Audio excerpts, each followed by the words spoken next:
Hello, it's Charlotte Sister C. Carroll, host of Powered by Age, Canada's longest-running senior-led podcast that invites you to do what you love. This podcast is for you if you love writing or telling stories, if you love sharing poetry or doing interviews.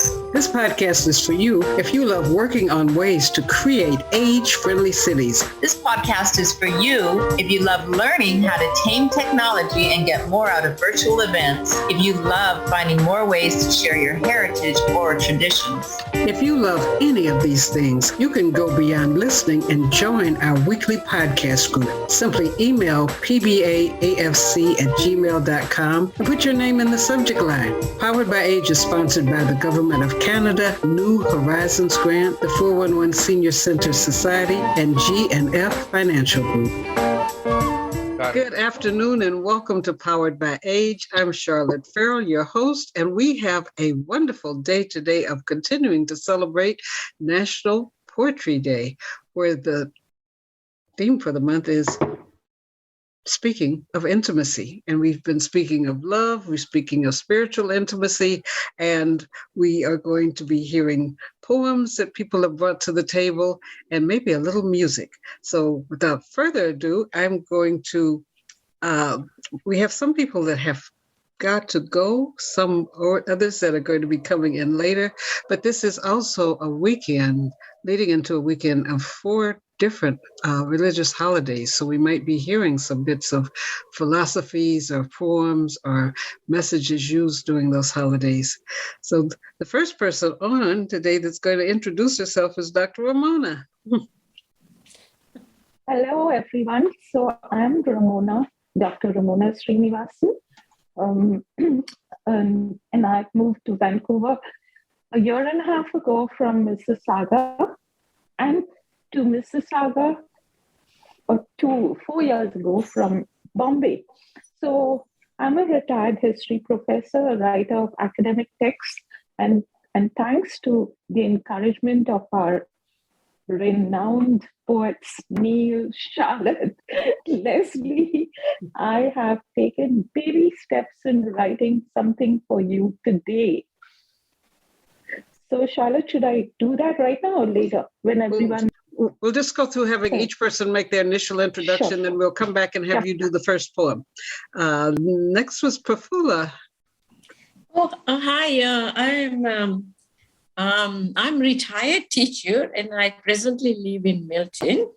And I'm really enjoying joining all the writing groups and poetry groups and all kinds. And I've been really encouraged by these groups to keep writing. So presently, I'm almost finished a murder mystery, a cozy murder mystery, and I'm hoping to publish it by the end of this year. Fingers crossed, And thank you. And I'm also, working on other poems. And today I would like to read out one of the special poems from a book of mine that was given to be my professor. It's called Themes on the Journey. So later on, I hope to read that. Yes, along our journey, we'll love to hear themes on the journey. Yes, all kinds of different themes of love and death and, independence, imagism, all sorts of things. So it's really a treasure of poems. We have a few other people who are joining us silently by phone numbers. So hello, the people with phone numbers.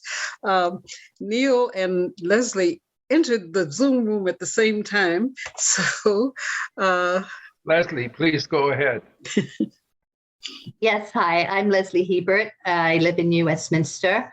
I am a teacher of English as a second language and a writer of short stories, poems, and travel articles. And I did have a short poem today, if there's time, about intimacy with nature. So we'll maybe get to that later. Oh, definitely. Lovely. Definitely. Sounds lovely. Hi, I'm Neall Ryon. I'm a poet. I'm a human being with a life of adventure, and what more can I say? I wound up in my senior years writing short stories and poetry, and I have a poem today which I'm going to read, and I think our friends here on I think everybody's going to like this poem. It touches my heart. So it's called "The Words I Love." So I'll wait for my instructions from our master leader here, Sister Charlotte. Okay, and I'm a poet and I know it, and I'm going to share a thank you to you because some might have to leave before the end. Thank you for being wonderfully you. You are a vessel through whom light and love flow. Your exchange of words, stories, and informative discourses have made our days seem lighter and taken the chill out of the snow. Thank you for the times you've called or Zoomed in to share. It's a wonderful, repeatable way to show that you care. As we wind our way away from the COVID shutdown, I look forward to when we can meet, greet, and eat around town. May all your positive actions surround you with joy. You are the anchor that was like a brand new toy. You placed the buoys for someone's ship in stormy weather. You've certainly helped to make all our lives better. Your own Sister C. And now, just before we begin Nice, lovely. sharing each person's poem, another person, Jeannie, you can unmute. Everyone has introduced themselves briefly, and then we're going to go around with sharing the poems people have brought today. I like her hat. I love that hat. It looks like it's got diamonds in it. Reminds me of a Mexican sombrero. Yes. Yeah, buenos dias, amiga. Amigo, yeah, it's a sombrero. She might have gone away from her computer for a moment. So we'll come back to Dr. Ramona's poem. Thanks, Charlotte. Thank you for thanking all of us. We thank you for this beautiful occasion that you gave for all of us to meet and talk about something creative. So I've tried to write this haiku, which I read was composed of 5, 7, and 5 words, and tried to keep that theme of intimacy. So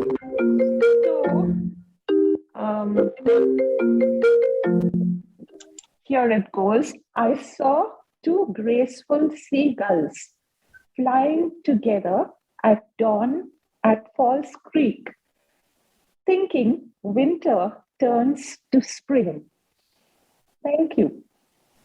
So, Ramona, with haiku, sometimes it's nice to read it twice. Yes. Because they're so short, Okay. and then we can pay attention more closely the second time. You know what? Yeah. Thank you, Lesley. I thought everyone's going to laugh a lot at me. So thank you. I'll do that. I'll do it again. I saw 2 graceful seagulls flying together at dawn at Falls Creek, thinking winter turns to spring. Thank you again. Lovely. I like a nice thought of winter turning to spring. Thank you. I like that 2 graceful eagles. I like that one. Yeah, I can imagine that, Ramona. Thank you so much. I normally see them on my early morning walks at Falls Creek. It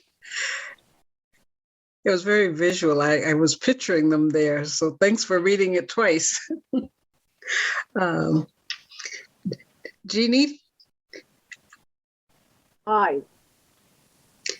Welcome. Thank you.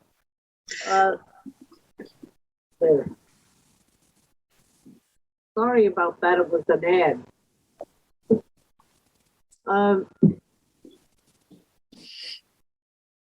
The only poem that I have memorized is the Jabberwocky, and I didn't write it. Well, you all know it? I've heard. I remember hearing it, but I don't remember it. So you can definitely read it. But just before you came on, people briefly introduced themselves. So before you do it, would you introduce yourself? Well, I'm Jeannie, and I was an artist for 40 years, but I don't do that anymore. I'm a retired person. I have 3 kids. One's adopted. I don't know.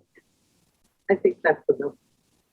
She's also a member of the 411 Center Board and delights people with her cooking. Okay. And I've been cooking for Passover. Wow. So was thrilling, and the slithy tones did gyre and gimble in the wave. All mimsy were the burrow groves and the mome rafts outgrave. Beware the Jabberwock, my son, the jaws that bite, the claws that catch. Beware the jump bird, and shun the frumious bandersnatch. He took his vorpal sword in hand. Long time the manxome foe he sought, then rested he by the tum-tum tree and stood a while in thought. And as in uffish thought he stood, the Jabberwock came whooping through the tuggly woods and burbled as it came. 1, 2, 1, 2, and through. His vorpal blade went snicker snack, then left it dead, and with its head he went glumping back. And hast thou slain the Jabberwock? Come to my arms, my beamish boy.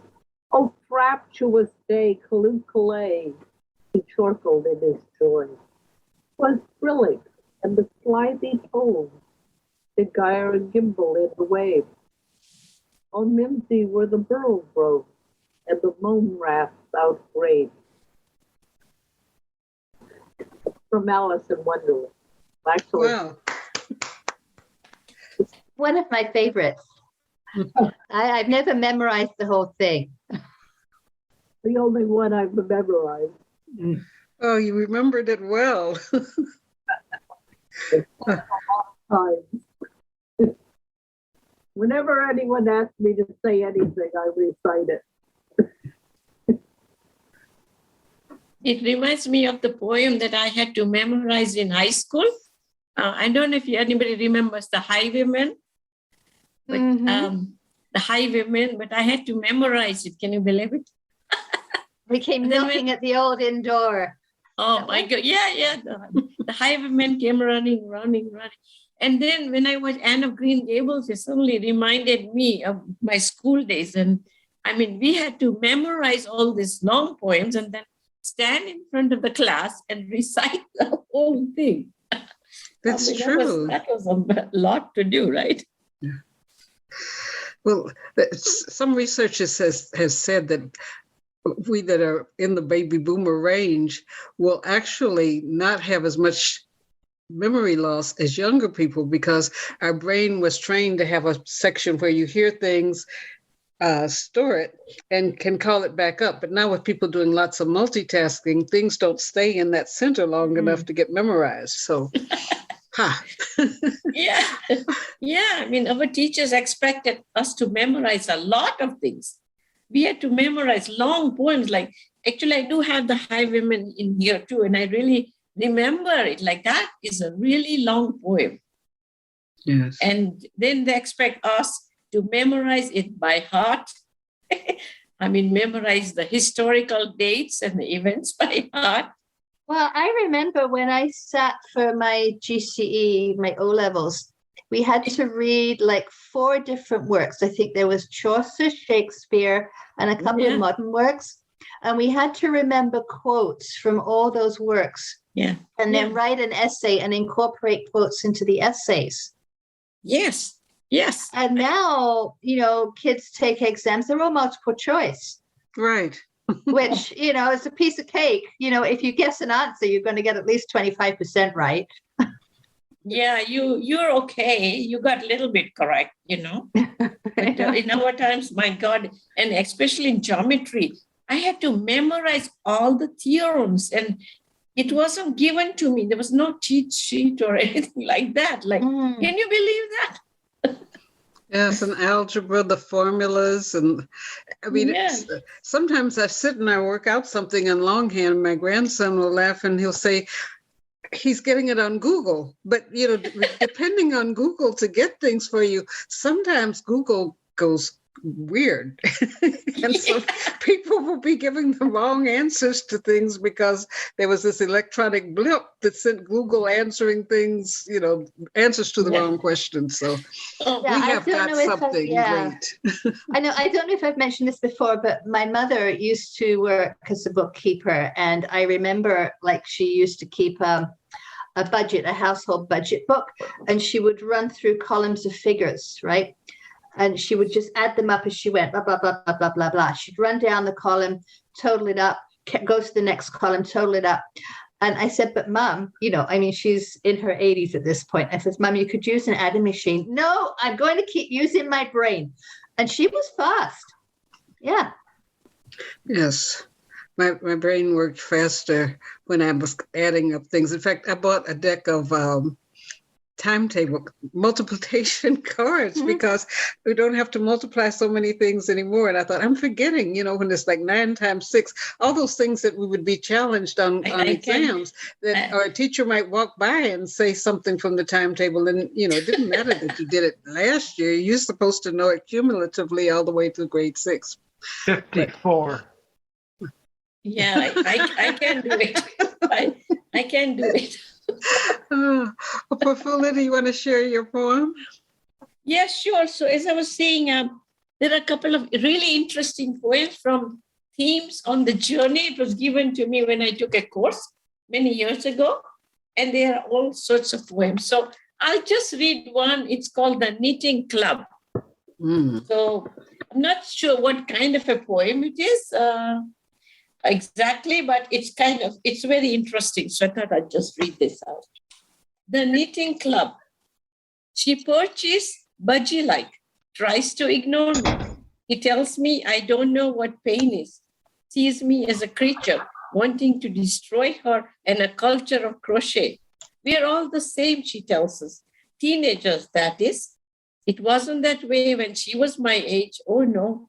She wants me to learn to knit instead of having friends, of course.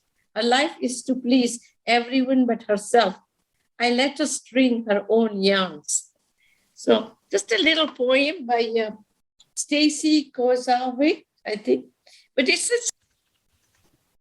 yeah, that was an interesting little poem. It was like sort of a metaphor for being different, right? So everyone else is crocheting and she's going to knit. She's going to be different. Yeah, it's kind of, these poems are great. They bring out a picture or, some kind of an, inner understanding or inner thought, Even I fully don't exactly understand what I just read, myself. So I'm assuming it's between a teenager and his grandmother, maybe, or his mother, telling him or her to do whatever she did when she was young. Maybe they crocheted and maybe they sat and they behaved and they were knitting things. And then the child doesn't really want to do that and wants to revolt. Yeah, so then that's about tradition, right? Do we want to carry on the tradition or do we want to start our own? Yeah, exactly. It's kind of interesting. And even about following directions, because I struggled to learn to crochet, but knitting, there was a part of my brain was just not having it. My aunt was there. Everybody, all the girls know how to crochet and knit. And I could just picture that poem as, the outside. I love crochet, though. I used to love crochet. Yeah, I've been crocheting through COVID. This is another of my crochet. We crochet those little round little things and then join them together and make a nice little tablecloth, right? I made a blanket, I made a tablecloth, and I made 9 different hats. Oh, nice.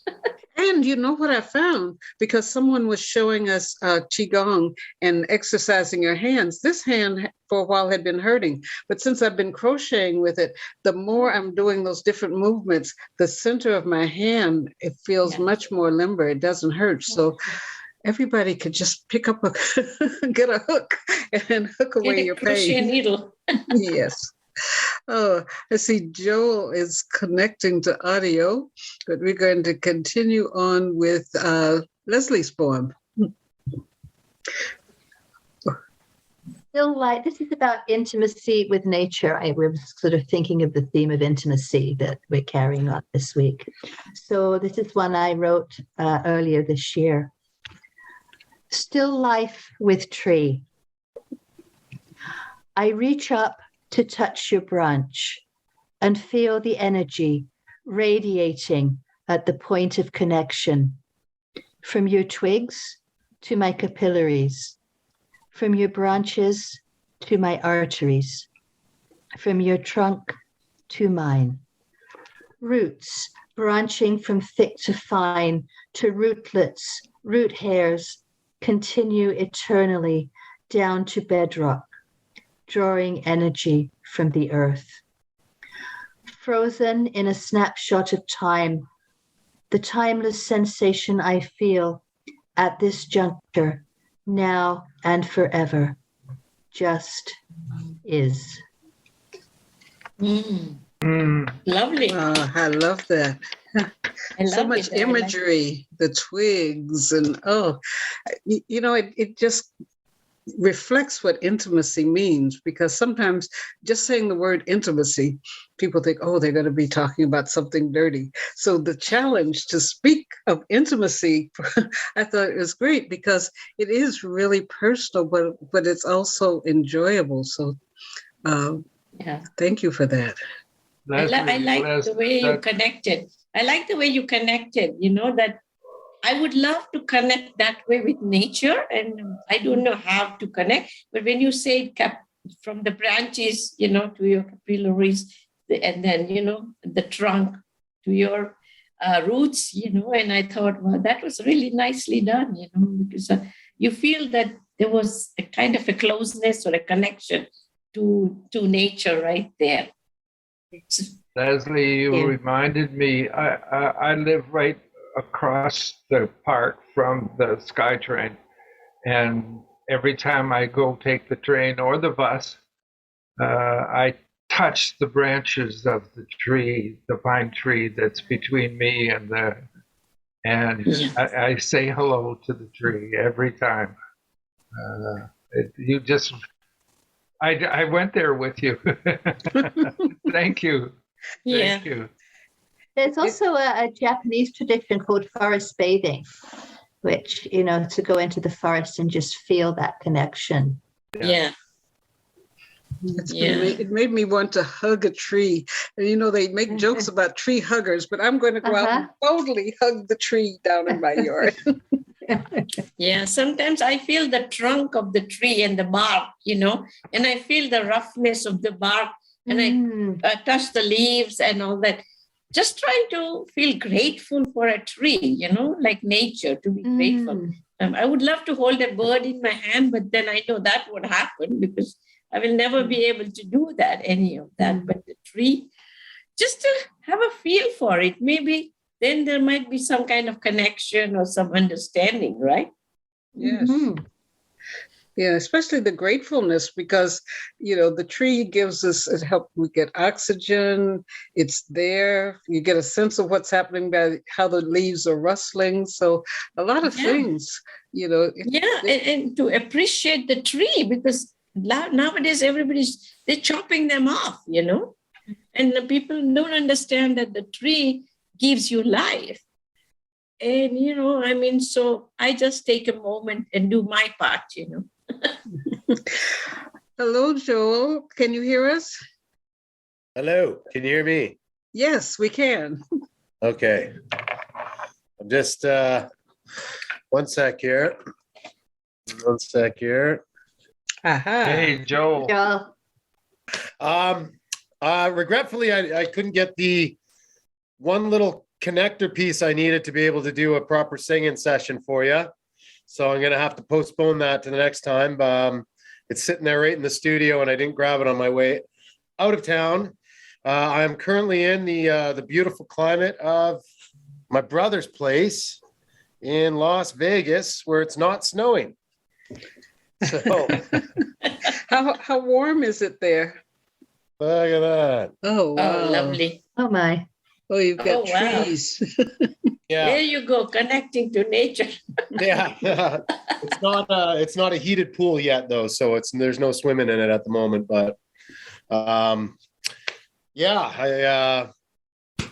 had an opportunity to get away, and I haven't seen them since they moved down here, because that was right before the pandemic, and they moved from Alaska, from basically Fairbanks way up north to the summertime oppressive heat of Las Vegas. So that's what they did. But yeah, it's been a good visit so far. I'm here for another week and then coming back. So I haven't been to the Vegas Strip or the casinos or anything like that.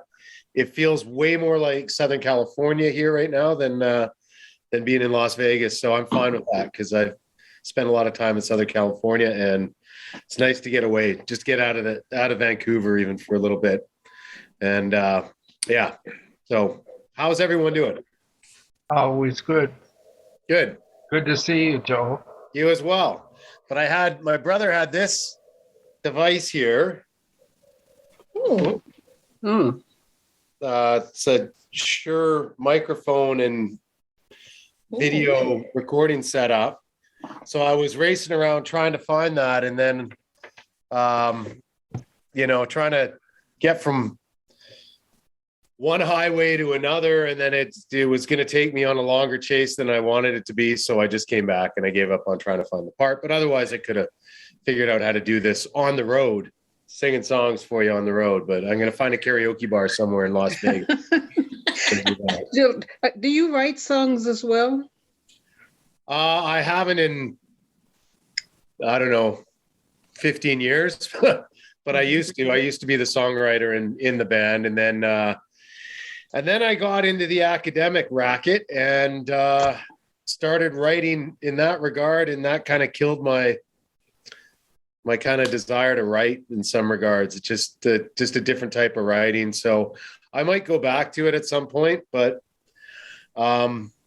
I just don't feel the songwriting urge at this point. I like to sing other people's songs.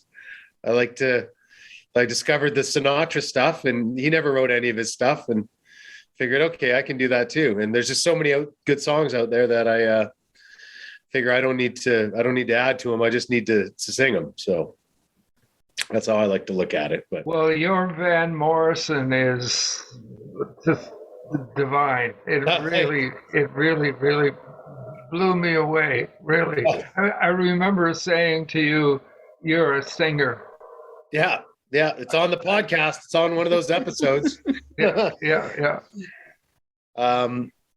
So yeah, there was something else that I was thinking of in regards to trying to raise some funds around PBA and around other things, but using karaoke as a fundraising tool. Because now that my band is starting to play again, we were going to be doing a Ukrainian relief fundraiser event, and looking at how we could use the format as a way to get people and companies to pledge for songs or things like that in a sort of request way. Because there's a Ukrainian woman in Netherlands who is raising funds through all these different types of events and activities. And it came up, one of her things was for song requests. The DJ was taking song requests and taking donations and people pledging for that. And I thought, yeah, okay, that's something that I've thought about doing with the band that I work with. And how do we get other people engaged in it that maybe don't want to sing or don't feel comfortable singing, but go, here, I'll get you money so you go up and sing a song, and that'll work instead of the other way. So there's something I'm working on regarding that, and I have to look at the licensing issues for doing that as well. and as well as the licensing issues for, if I am singing on a podcast and it's going out to radio, even though this is like pretty low stakes type of stuff, I would like to figure out how that works so that everything is clear, and then we can do that in a more comfortable way. So I'm thinking about it. There was a question I had about if somebody wanted to hear a particular song, because May and June, we're going to be doing some experimental shows where we do different things. So how hard is it digitally if somebody said they wanted to hear Strangers in the Night or whatever for you? How long does it take for you to find it and be able to play it? I mean, if I had that one piece right now, I have my iPad, I'd have everything I needed except this one little connector that I could have done that. So unfortunately, I couldn't quite get that to work. But the song database on the karaoke side, it's an app called Carafun, and it mostly has the licenses for everything. Some it doesn't. You have to kind of go elsewhere for it, but it's really not a hard task. And if anyone wants to look at the app and figure out, you can like search the songs right in the app. And if there's a song on there that's in the app and you guys want me to sing it or learn it, then you can let me know and I can find it there and then get that set up in advance. And that's Karafun, Carafun. Joel, I have a Ukrainian song for you. It's Ishumet Ihudet Dribny Dosh Takpadat Achtushmene Moladenke. It's a song of a young girl, so I shouldn't sing it, but the translation is it's late, it's raining a little bit, and I'm in trouble because I'm on my way home and my mother told me to be home early. It's a cute little. I used to be able to be very fluent in Ukrainian, but it goes away when you learn Chinese. Yeah, I imagine. I studied Chinese for a little bit, and it was very tough. So, I like Mandarin. The Mandarin is easier than Cantonese for sure. It's the Cantonese that is impossible. Yeah, the tones. Every word that we think of as a singular word can have different meanings based on the tone of the word and the way it's pronounced. Four or five different meanings. But I think language learning is where I kind of got a bit of my ear for singing before I started singing. So I think there's something related to language acquisition and especially tones, right? Tone and there is language and music are related. Yeah, for sure. Yeah. Even in brain development, I've worked with some people that were working with people who had a stroke. In fact, a woman who was singing at one of our events in LA had a stroke on the stage, and she, for a number of days, couldn't speak. And the therapist asked me if I had any CDs of music that she liked. And so he started to play them. And so the first things that she did was making the sound patterns, the humming from the songs, and then words. She was singing phrases of it. So there's something within that repetitiveness and also the intoning that reaches beyond what people might have said before was impossible, with the stroke and people have lost their speaking centers. Yeah. It's not going to come back. It's really been shown that music can be one of the things that helps some people to rehabilitate their speech centers. Yes. And I mean, the old Jungian way of looking at things is that your memories are never gone, that they're just somewhere, right? Whether you have access to them or not is the different question, but that everyone's memories are basically in a bank somewhere, either within the neurological system or distributed between the neurological system and our social systems, that our memories are somehow able to be accessed if we only knew how. So, and music seems to be one of those key ways of doing that. I wanted to ask you a question about music and intimacy. For whatever reason, the National Poetry Federation declared the theme to be speaking of intimacy. In songwriting, what does that mean to you? any writing basically is, I don't look at writing as necessarily words on paper or sung things, or it's writing is just expression, right? Expression of something that's internal to an external audience. So the creativity, writing, while writing would, I guess, imply some sort of narrative, whether that's like a traditional narrative, but it's some sort of story that is being told about something that comes from internal. It doesn't necessarily have to be your own personal story, but that it has some sort of components of a story, of a narrative.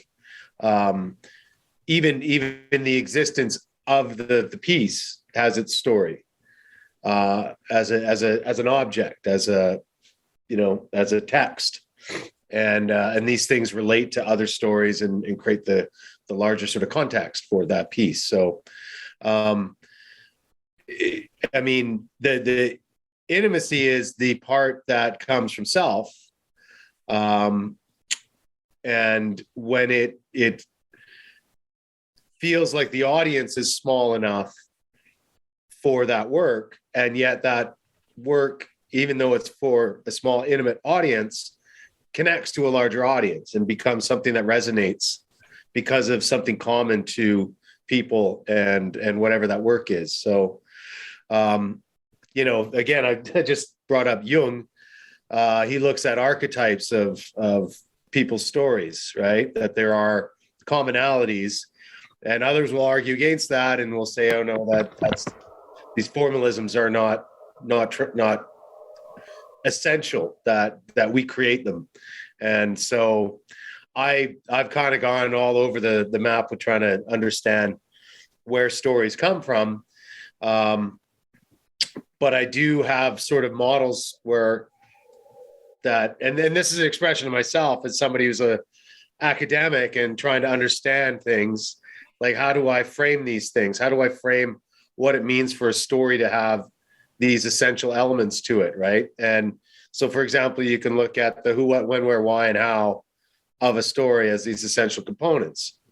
Is that intimate? No, though, that's something that just is common.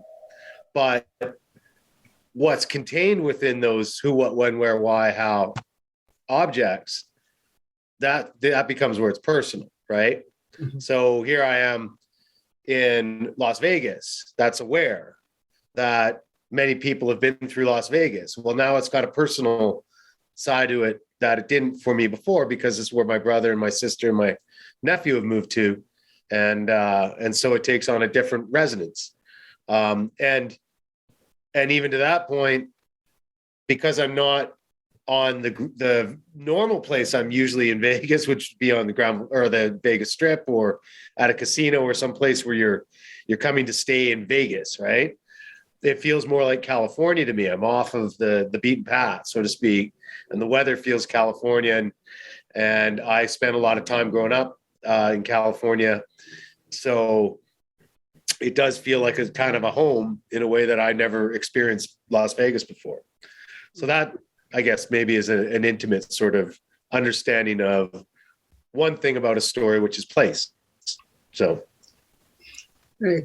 In relationships, speaking of loving a place or loving something, Neall has never written a poem, I think, that he doesn't love. And he has what he's going to share with us today. But he has an intimate relationship with sharing words from spiritual and other things that have happened or are going on within his life. So, Neall, do you want to share the poem that you have today? Sure, I'd love to. This poem is really about the words I love. And as soon as I pop open the document here, there we are. The words I love. Sanskrit has 96 words for love. The original Persian, 80 words. And the Greek still has 3. We all know that the Inuit has 30 words for snow, but did you know they also have 5 words for love? Most languages have multiple words to show levels of affection, but like it or not, English fails miserably with only one word to express feeling love. I love a million things in varying degrees and various levels of intensity. With few choices, to quantify my level of affection, the default habit becomes I love. I love dogs, cats, clear winter nights, a full moon, rainy days, roasted beast, and my partner. How big is the range of people, places, and things that you can say that you love? I love comfort food like turkey with mashed potatoes and gravy. I love sunny days in autumn, spring flowers, and long country drives. I love the warm memory of my mother infused into of the love my mother infused into our food. How do you reach into the past to keep a loved one's memory alive? I love my grown son and often tell him so. I bonded with him when I held him to my chest to ease his colic. That gave me a gift to keep during the difficult times that were yet to come and to go. How often do you express your love to those close to you, but were not always perfect? I love my adult estranged daughter. Does she still love me? She did once, but perhaps she can't know what's hidden behind her anger and her sympathy for her mother. She may have my genes, but I do not own her, nor would I want to. How do you release the impossible challenges so that you forgive the other? He was a truly beautiful human being, and I arranged his funeral. I held his daughter off the fantail of the boat as she poured his ashes into the sea. I deeply loved Richard, said in many ways, but never spoken. How well do you remember those that have passed and are now free? I love my car. Well, it's actually Michelle's car, but I get to drive it. Most men know a loved machine always runs better. There's no debate. What's the word that best describes how much I love that little car? How wide is the range of things and places that you appreciate? Long ago, I loved a dog named Tanya, a beautiful Sammy, always wanting affection. I love rainy days, deep snow, early mornings, and moon and late at night. Still, there's nothing finer than a warm sun, a gentle breeze, and the sound of surf. How wide is your range of sensuous sensations that give you delight?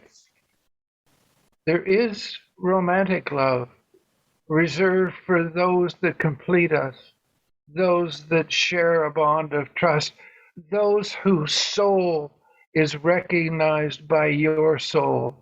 And this person is one that I can share my heart with. How do you profess your love for the intimate soul, always willing to stand by you? How do you remember those you have loved, even though you may now be apart? Is love temporary, or can I still love my exes, all of them? And finally, how well do you love yourself? End of poem. Wow. I love that Very- poem. As Yeah. I listened to that, Neall, I was listening to, all the various things you love and thinking we should have different words for those types of love, right? Because you've got, sensual enjoyment of food, you've got romantic love, you've got love for children, parents, family, love for your possessions, right? Your car. And those are actually all different feelings. Yes. Love of animals and nature, and then love of yourself. And I think people tend to throw the word love around too casually, I just love it, right? I just love my new hat or whatever. Yeah. Very shallow use of the word love. One of the lines that I like is that we all know the Inuit have 30 words for snow, but did you also know they have 5 words for love? And I didn't know that. Yeah. And Sanskrit. I don't read Sanskrit, but it has 96 words for love. That's unbelievable. And so when I heard that the Greeks have 3 or 4 words for love, I was thinking, how could they have different words for love? But then when I read the definitions of those words, it made sense. You look worried, Joel. I was trying to find something with some poetry to it that I just recalled in my head here. So I'm trying to dig this up. That's kind of relevant. So give me 1 minute here. Anyway, thank you, Charlotte, for inviting me to share a poem about intimacy. The last week you gave us a physiology history lesson with your poem. So this year, today it's a journey toward all of those words, and just thinking that someone at some point considered the difference in agape love and filial love and family love. So thank you for intimately sharing that poem and those pathways of thought with us. It also made me think it's a trust, because intimacy, when you trust somebody, some people are fearful to share their little poem or big poem with people because they're afraid that people won't accept it. So it's really an act of intimacy when somebody shares their song or their words or their story with another person. So on that note, that's what got me thinking is I have these songs up on SoundCloud and audio experiments and podcasts and things like that. And it got me thinking what my dad used to do. I'm at my brother's place and I'm the younger brother, and my older brothers had more years to experience this guy and his kind of his charm or Irish thing that he would get up in front of a bar or a room or some, in this case, and the link that I posted was the wake for my aunt. And he would get up and he would sing a song or recite a poem, whatever it might be, usually with an Irish type of background to it. And he was a fisherman. And this particular song, Fiddler's Green, that was one that was really kind of encapsulated him to a degree. Like he could recognize himself in this work and then would sing it, always at the right time. He'd have the right time for these songs or these poems. And this was one of them.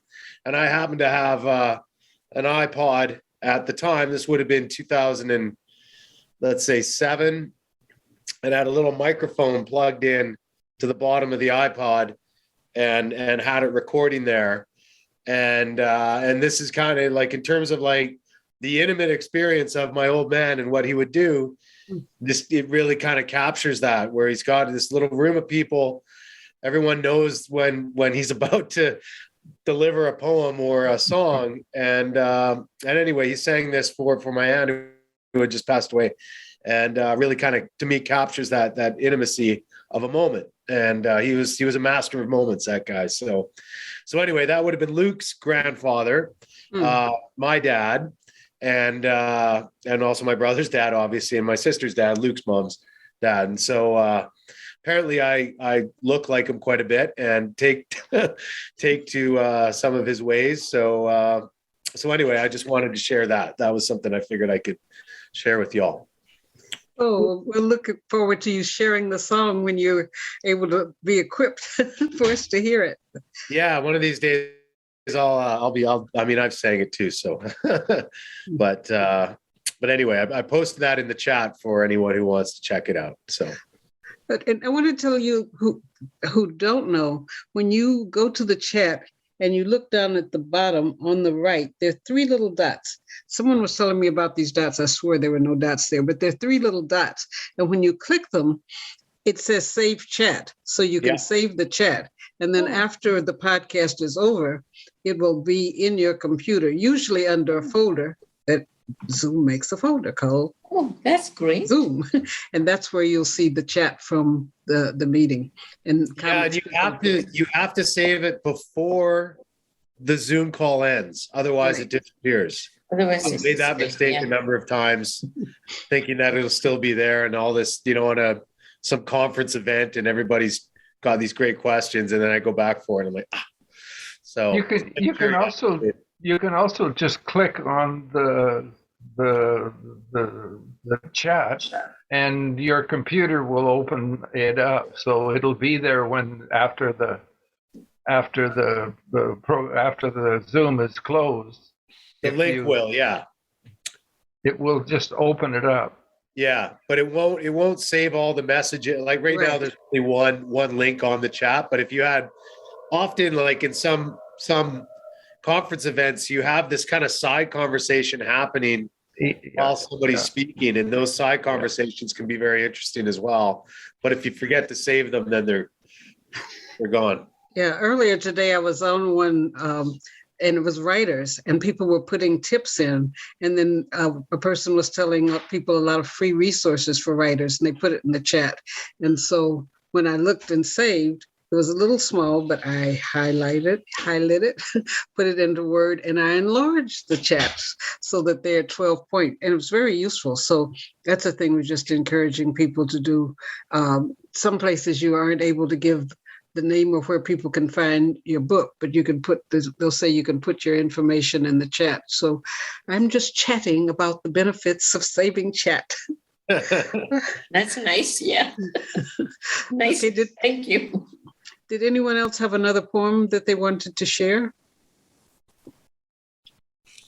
I have the one from last week about intimacy as well.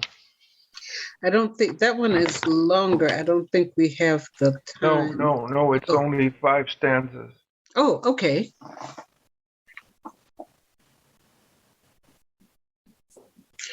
Intimacy.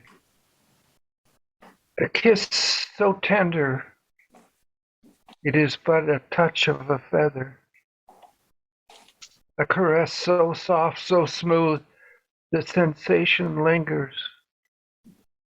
Intimacy is both pain and pleasure wrapped together in the same moment of desire to pleasure the other.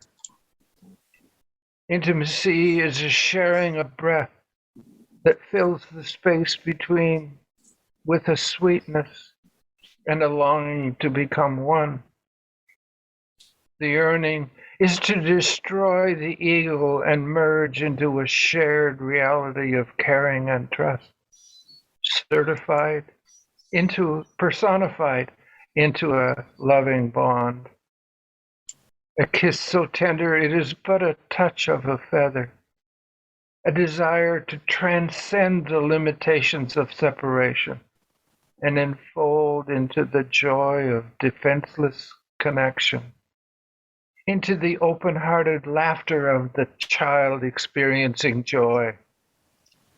Intimacy is a mother's love of her baby unbound, her fierce guardianship, and held up as her gift to the world, while the father's gift of protection from the intrusion of an unwanted, careless world wanting to devour the unguarded. Intimacy is a moment in love that shares a moment in love. It is soft and inclusive. It is deep inside the truth of you and is always a moment of vulnerability where sanity is found, as is a kiss so tender, it is but a touch of a feather. End of poem. Lovely. So tender. Okay, I'm going to leave. I am blessed with a gift for words. Yes, for sure. Imagine that. We would have never known. That's very nice. Very nice. Thank you for all the ways that you have blessed our podcast with your poems. We are at our 102nd episode, and within that 100, I'm sure you probably have 70 poems, Neall. Yeah, wow. Next week, we are going to continue on with this theme of intimacy. So I encourage you to write a poem and to reach inside. I'm doing a work on, it's an inside job. And a lot of people don't deem themselves worthy. Joel worked with us when we first began the podcast. We had about 15 people. And when we were asking some about going into the next one, they had had a chance to hear themselves on a podcast. And a lot said, I don't like my voice. So we continue to encourage people here to read their poems and fall in love with your voice, because love it, your voice is the I. So I'm going to share one stanza of a poem called Rebirthing I Worthiness. You are the beloved of your innermost heart. With each beat, a thunderous reminder sounds. Yet sometimes it falls into the abyss of misconceptions about I worthiness, the abyss of mistrust fed by misconceptions of how marvelous it would be if you felt fantastic about I. You are the I that has smelled the sacred essence of fertile dreams. You are the I that has felt brilliance brimming over with solutions. Solutions to family matters, financial matters, environmental matters. You are the I that has voluntarily surrendered its voice, surrendered its power, surrender its sweetness. Now step into the bliss of birthing I from its cocoon. So birth something from your I cocoon and share it with us next week as we continue with Powered by Age. Very nice. Thank you. Thank you. That was lovely. Thanks, Charlotte. Thanks all. You. See you all again. Okay.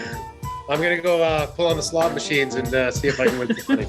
Oh, wow. We'll save a little piece for each of us. Yeah, that'll be fundraising.